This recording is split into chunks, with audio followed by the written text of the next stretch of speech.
Well. Welcome back to New York Sports WickerMedia. I'm Watu-K99. Thank you, as always, for taking the time to watch these videos. You know, it's hard to really believe it, but it is true. The New York Knicks are now just one game away from going to, I got to say this slowly, one game away from going to the NBA Finals. The situation for a while, I didn't know if the Knicks would ever be in again in my lifetime. Okay, it has been well talked about now, well documented. 27 years since the Knicks were in the NBA Finals, but the Knicks have been on a mission this year. They have made that innocent climb, second round exits for several years, then the Eastern Conference Finals disappointment last year against Indiana. They have been on an absolute mission. And in game 3, and I couldn't watch the game live because I was coming back home from a flight, a trip to Miami where I watched the Mets, of course, get embarrassed, as they always do when they go down there.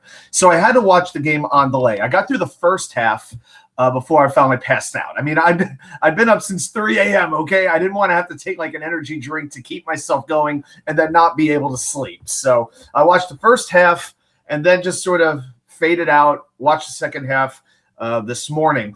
And this was a game I thought where the Cavaliers had to keep the crowd in the game. They needed a quick start because as well as the Knicks were playing, I think everybody knew if the Knicks were playing well, it was going to be very hard for Cleveland to keep up with them.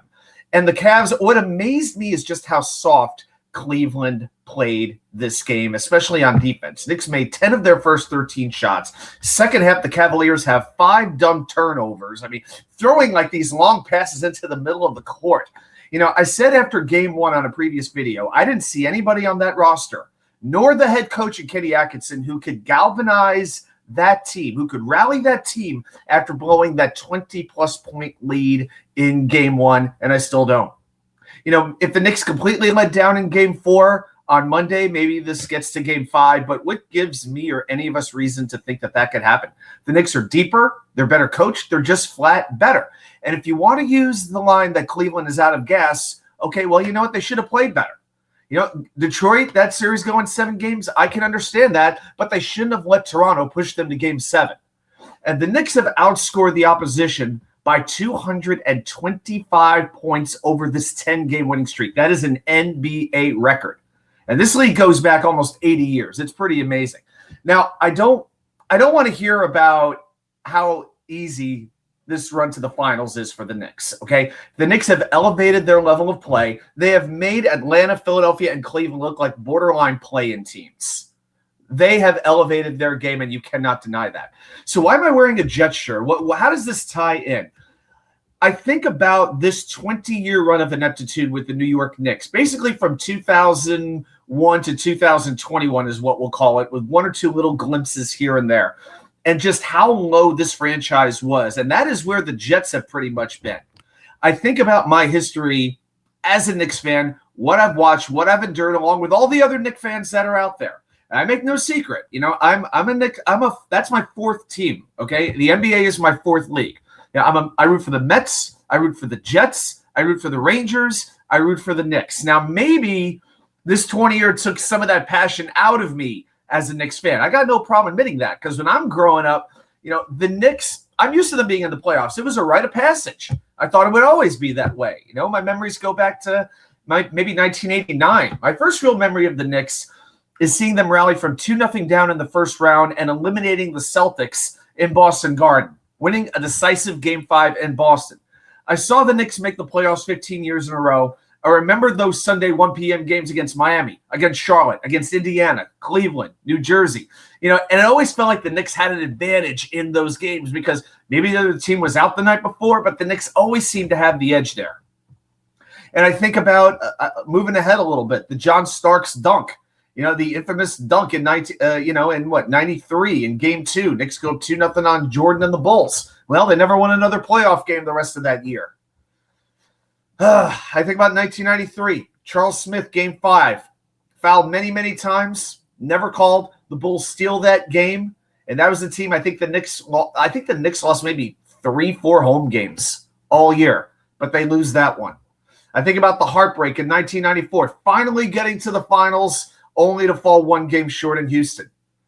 I think of Reggie Miller stealing Game 1, 1995 in Indiana. All those points in the last minute, and that series never really felt right, culminating in the missed finger roll by Patrick Ewing.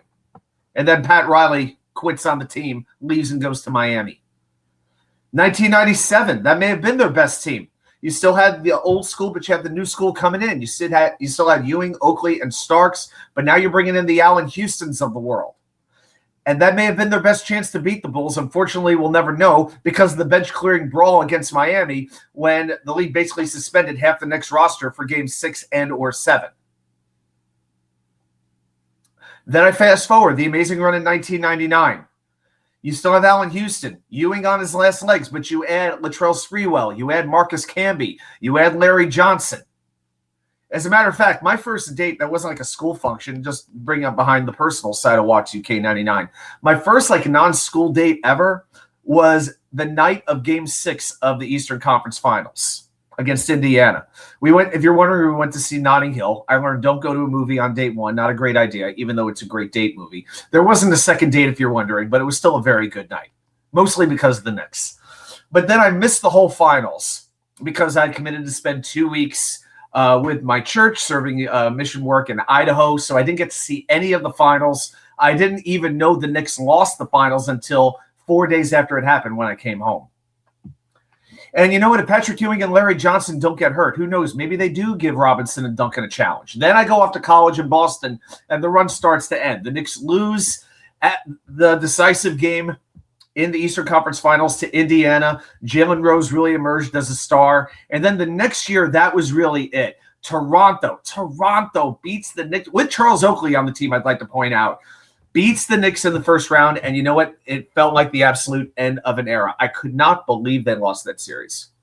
And then came 20 years in the absolute abyss that took out a lot of passion and energy from Knicks fans. Trading Latrell Sprewell for Keith Van Horn. Thank you, Scott Layden. Trading Marcus Camby, Mark Jackson, and the rights to Nene Hilario, who had a damn good career, for Antonio McDyess, who was coming off a torn ACL. That failed completely. The failure of the Stephon Marbury trade. I remember getting excited about Eddie Curry coming since I was living in Chicago. Yikes. I think about the front office. I think about Isaiah Thomas coming into the picture. And then you have all the sexual harassment lawsuits. Phil Jackson being as bad in the front office as he was good as a head coach in Chicago and Los Angeles. I think of 2 17-win seasons in a 5-year span. I think of never moving up in the draft lottery. It is amazing. Ever since the Knicks got Patrick Ewing back in 1984, they have never moved up in the draft lottery. Never. And how about some of those draft picks they had over that 20-year period of time? Mike Sweetney, Ronaldo Balkman, Marty Collins, Jordan Hill, the consolation prize for missing out on Steph Curry by 1 pick. And then you had Clay Anthony Early, Kevin Knox, Frank Ntilikina, guys like Danilo Gallinari and Wilson Chandler, okay players, but not the franchise changers that were needed. They were nice players. Iman Shumpert, who I like. I actually got to go to his high school jersey retirement since I was living not far from his high school in Chicago. I actually got to meet him and get his autograph. I always wanted him to work out. He was okay, but not a franchise changer. He was a nice role player. And the free agency, for the love of God, more free. I try to talk myself into Michael Doliak and Jerome James being good pieces. Tim Thomas, that Steve Francis and Tracy McGrady were not completely past their primes. Andrea Bargnani. Okay, I knew that trade was trash right away. Okay, right away. You knew that was absolutely stupid. Giving away multiple first-round picks. Hoping Joakim Noah might get healthy again, which he never did. And then the run of coaches after Jeff Van Gundy resigned. Don Chaney, Herb Williams, Lenny Wilkins, Herb Williams again, Larry Brown, Isaiah Thomas. Brief hope with Mike D'Antoni and then Mike Woodson. Then after that, yikes, Derek Fisher, Kurt Rambis, Jeff Hornacek, David Fizdale, Mike Miller, before finally getting Tom Thibodeau, who helped elevate this team. If you want to call him Buck Showalter, very good. We'll get you to a good spot. Maybe not completely over the top. Fine. They needed him when they had him, and I'm very glad Tom Thibodeau was the head coach. And now Mike Brown, hopefully, is going to help push them across the finish line. It was like the Jets or the New York Rangers rolling through a new coach every 2 or 3 years. Yeah, there were flashes of hope. Amari Stoudemire chooses to come here as a free agent. This, of course, after the Knicks couldn't get LeBron James when he was actually still, elite, all-time elite. Carmelo Anthony comes in the sign and trade, and he signs the contract. And then you have that 54-win season. That gave the Knicks their only playoff series win in 20 years. And think about it. After the 99-2000 season, when the Knicks lost to Indiana, they lose that series to Toronto, and then up until the 22-23 season, that's over 2 decades, they won one playoff series in that whole time. Over 22 years, one playoff series win. They went just 1-6 in that time frame. And it's not like it was a situation where the Knicks got upset by a team they should have beat. No, you knew they were going to get stomped every year, whether it was by Miami, whether it was by the Nets when Jason Kidd was still there. They were never in real contention. I actually went to that one game against Indiana, Game 4 in the second round. That game put them down 3-1, and I think I walked out during like the third quarter. You just knew they were finished. They just weren't hanging in that series. I mean, Indiana was just a little bit too deep for them, unfortunately. So then Leon Rose gets hired in 2020. And when he was hired, just to give you a note, when he was hired in 2020, the Knicks were 18-42 at the time. They had lost more games over the first 20 years of the 21st century than any other team in the NBA. They played a game that night. Some of their starters included Maurice Harkless, Taj Gibson, Elfrid Payton. I'll even take it 1 year back. In 18-19, the Knicks' top 5 scorers, this is the year before Leon Rose came, their top 5 scorers were Kevin Knox, Tim Hardaway Jr., who's had a good career, Emmanuel Mudiay, there's another one that people try to have hope for, Damian Dotson, and Alonzo Trier. This is the black hole, okay, of basketball. The Knicks were then what the Jets have been over the last few years. Clowned by national media, players not wanting to come here, at least not credible ones. And as a fan, you're just praying for no national TV games because you didn't want to deal with the embarrassment. So I think, and now I'm going to bring this full circle, I thank Leon Rose for rescuing this team and putting them in the position that they are. And we know the moves that were made. I don't need to document each and every one, but I will say this. Jalen Brunson signed as a free agent. Nobody knew that he would be as good as he is. We knew he was a good point guard. We didn't know he would be elite. That was a franchise-changing move, and the Jets have to get that kind of player still. It is very hard to do that in the NFL if it is not a quarterback, but that's on Darren Muji. There's some people out there crowning Darren Muji as this great general manager. You know what? He's done some good things, but right now he is where Joe Douglas was. Made some good moves for sure, made some good draft picks, made some good signings, but you got to get the quarterback right. Joe Douglas was never really in a position to do that if you look at that quarterback class that had Zach Wilson, Trey Lance, Mac Jones. I mean, these guys, okay? It was just bad timing. Yeah, and had Aaron Rodgers not gotten hurt, who knows what would have happened. But then Leon Rose gets the supporting cast in place, makes trades for OG Anunoby, for Josh Hart, Karl Anthony Towns, Mikal Bridges. By the way, Mikal Bridges shooting 71% in the series against Cleveland, playing lockdown defense. He has been amazing. I don't want to hear about the 5 first-round picks ever again. Ever. The only player Leon Rose inherited was Mitchell Robinson. He was drafted in 2018 in the second round. That was the first piece. Now, Muji's been adding pieces to the ones that Joe Douglas initially added, and a lot of these are very young players, first-year, second-year players. We'll see what they turn into. But I've said this on previous videos. Last time that – actually, I want to say this about the coach too. I don't think many people really think of Mike Brown as this top-level elite NBA coach. People are not going to think of him as Eric Spoelstra. And I know there's a lot of questions about Aaron Glenn. How good of a head coach is he going to be? And I think in football, coach is more important there than it is with any other sport. So that is enormous. But seriously, I think in a lot of places, a lot of situations – you get great players, they make coaches look good. Jets have to get that quarterback. They have to get that franchise changer. And, I just think big picture right now, just not just sports, but life. Life's throwing me some heavy challenges. We all deal with our stuff, right? But I'm going through some very major changes.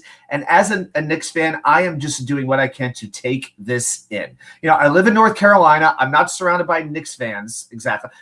There's some if you go out and look, but it's like it's not like I get to go to watch parties or anything like that. I don't have a core base of Knicks fans down here, like I would have in other places that I've lived. Because here's the thing, you can't count on sports to make you happy. It will break your heart most of the time. So when you have a chance to experience joy, hold on to it with everything you have. You never know when it's going to come back around. But not only that, you never know when it can turn around. And the Jets, they got a young roster. There is emerging talent, whole lot of draft capital coming up. But I come back to this. Where is the franchise changer that they need? It better be on their roster this time next year after the 2027 draft in D.C. But it happened for the Knicks. It can happen for the Jets. All right, everybody. Thanks so much for watching. And, of course, check us out Wednesday night, 7 p.m. Eastern when we go live. Have a great rest of your day. Please like, share, and subscribe to the channel. I'll see you all right back here with more content from you know where. The Wicker Chair.